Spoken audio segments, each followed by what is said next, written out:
Black heads white heads এর problem face করেন নাই এমন কোনো মানুষ নাই। আপনারা যারা সোশ্যাল মিডিয়া ইউজ করেন তারা কম বেশি সবাই এই ডিভাইস সম্পর্কে জানেন।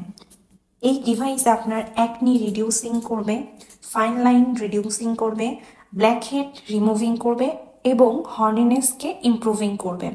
এটা মূলত একটা চায়না প্রোডাক্ট, এটাতে লেখাই আছে মেড ইন চায়না। এই ডিভাইসটা আমি পার্সোনালি ইউজ করি এবং এটা খুবই হ্যান্ডি একটা ডিভাইস। এটা কোনো রকমের ব্যথা ছাড়াই ফেসে সব ধরনের ব্ল্যাক হেডস এবং হোয়াইট হেডসগুলো রিমুভ করে। এটা ইউজের আগে যদি ফেসটাকে একটু স্টিম করে নেওয়া হয় তাহলে এটা আরও বেশি কার্যকরী হয়। খেয়াল রাখতে হবে এটা ইউজ করার সময় স্কিনে একটা জায়গায় প্রেস করে ধরে রাখা যাবে না, আলতো করে প্রেস করে টেনে টেনে নিয়ে আসতে হবে, তাহলে ব্ল্যাক হেডস হোয়াইট হেডসগুলো বের হয়ে আসবে। এই বক্সের ভিতরে একটা চার্জিং কেবল দেওয়া আছে, এটা চার্জ করে ইউজ করা যায়।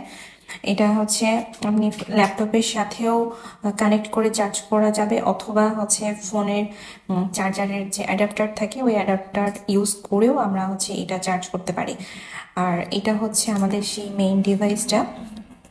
এই ডিভাইসে হচ্ছে পাওয়ার বাটন আছে, পাওয়ার বাটনে প্রেস করলে এটা অন হয়ে যাবে এবং নিচে এম লেখা একটা বাটন আছে, এটা হচ্ছে মুড।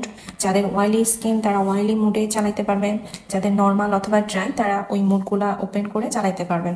আর এটার সাথে হচ্ছে এক্সট্রা আপনার 6টা নজেল দেওয়া থাকবে।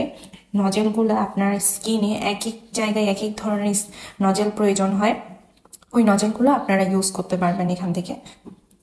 দেখেন এটা আমার স্কিনে অ্যাপ্লাই করার পর এর অবস্থা, কি পরিমাণ হোয়াইট হেয়ার্স স্কিনের মধ্যে জমিয়েছিল, যেটা বাইরে থেকে দেখা যায় না। এটা খুবই খুবই খুবই কার্যকরী একটা প্রোডাক্ট।